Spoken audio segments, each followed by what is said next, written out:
Hello friends, like-minded people, acquaintances, searching and thinking people.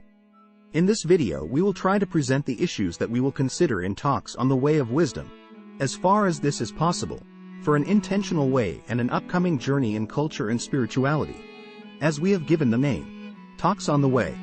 Talks on the Way of Wisdom are research analyses and talks that consider the human evolution and future through the prism of science, philosophy, religion, art.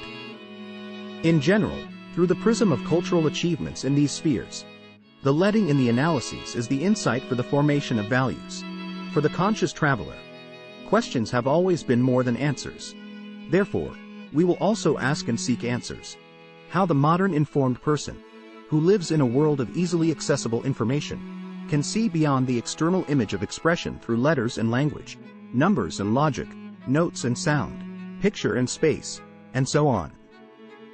So forth, in order the information to turn into knowledge, to be created from one's own thought, guidance and security. How can we meet the conservatism of religion with the achievements of modern science? How has morality changed over the centuries? Is there such knowledge that death cannot take away? Is material, intellectual and spiritual wealth permanent without holiness of deeds? What is the value of the deeds of a man without a way? We will look for answers of these and many other questions in the life of people and life events. Above all, however, in Talks on the Way of Wisdom we present a fundamental problem, which is cosmological and cosmopolitan, theological and dogmatic, social and personal.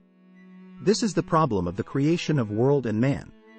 The question of how man was created and how to continue his creation. Because the world is created and the man is created, but how he will continue his creation.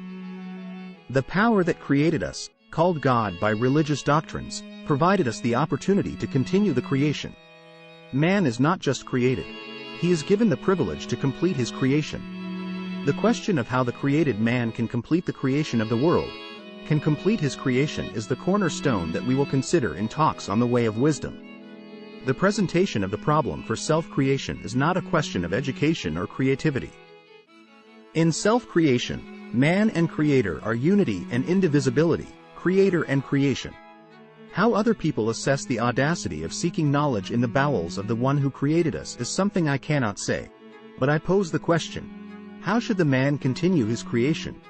How to walk his earthly pilgrimage, but also how to continue to his divine transition and destiny?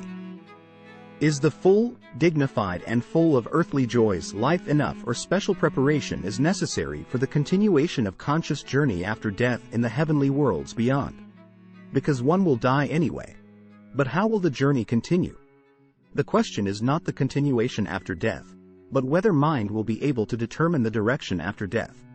Thus, we may pose the question of the need for earthly peace because of the need for development and goods in our earthly life.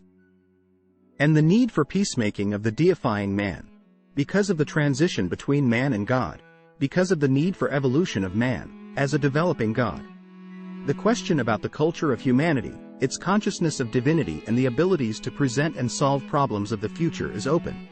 There are different religions, but the division is often emphasized not because the name of faith is different, but because there is no recognition of the difference.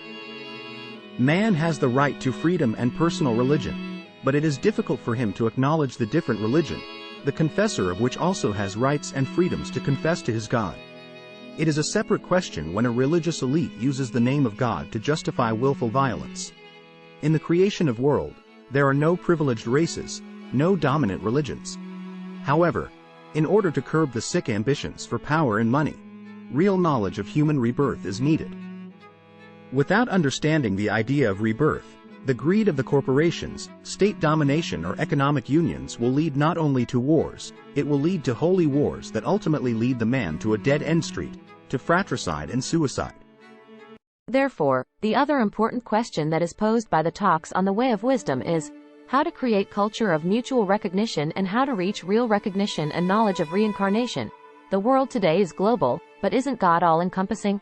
Is it then possible for one religion to be dominant, or does man's way in the future require knowledge that is above religions? The analyses and talks in Talks on the Way of Wisdom can be accepted as a meeting and traveling with the culture of teachers who have been historically accepted as gods, such as Hermes, Krishna, Rama, Buddha, Zoroaster, Christ, backlash, prophets with historical traces, such as Moses and Muhammad, spiritual leaders, such as Confucius, Lao Tzu, Pythagoras, Orpheus, Rudolf Steiner, Helena Blavatsky, Krishnamurti, Danav and others. This does not mean that the talks will not be inspired and drawing wisdom from the geniuses in science, art and philosophy. Just the contrary. Progress depends mainly on genius people, but as Oppenheimer has said, in order to be wise, it is not enough to be a genius. There is a great difference between a man who is deified and likened to God, a man who is initiated into spiritual culture, and the genius man. The deified man creates a teaching that finds millions of followers and has a millennial durability, as it is the case with the teachings preceding the religions. Whereas the genius makes social contribution through findings, but he is not followed. Therefore, I believe that there can be an application of culture without God, but there are no findings without God. In our discussions, the culture of these persons will be sifted, ranked and evaluated by one's needs both now and in the future. Our cultural experiences will draw knowledge from religious postulates, from esoteric teachings and from the indisputability of science. In parallel, parallels will be sought between the visible and the invisible. As it is said in physics, the space that surrounds us is 90–95% dark matter. However, is this matter darkness, or it is filled with a substance in which there is life? In order to walk the way of knowledge, different points of view with different distances are needed. Sometimes a microscope is needed, other times a telescope is needed. Therefore, in studying the life, teaching and contribution of the individual, we will make assessments from the point of view of the theosophical doctrine of the 7 Hum-An bodies and the Eastern religious conception of Kundalini, and the conception of the divine breath, the anthroposophical conception of involution and evolution, the doctrine of the way of wisdom teaching on the hierarchy of spiritual waves and the evolution of man as a developing God, and ultimately from their application in social life. From this point of view, the most essential spiritual and social values of individual leaders and teachings will be deduced. In talks on the way of wisdom, we dwell on the notion that man, in his millions of years of evolution, has lost the direct connection with his creator. We cannot determine consciously who created us as humans. But the creator or God has put himself into man as the breath of life. Therefore, we pose the question, how does one recognize and know God in modern times? How can we give life to the creator in man? In the third millennium, the lost and assumed transcendental creator can be recognized and brought forth as an inner immanent God inserted in man. This is our journey with talks on the way of wisdom. That is why we accept that man is a developing God. When will man wake up to see that he can be spiritualized, that he can start and walk the way that is as creative as his creator is spiritual, is a question we shall consider. And yet, if all these thoughts have seemed notional, abstract and heretical, we will ask, what kind of father is that God who cannot give his culture and make his children equal to him? Because after all, there is no being on planet Earth other than man who can acknowledge the existence of God. So, thank you for the attention, and see you again.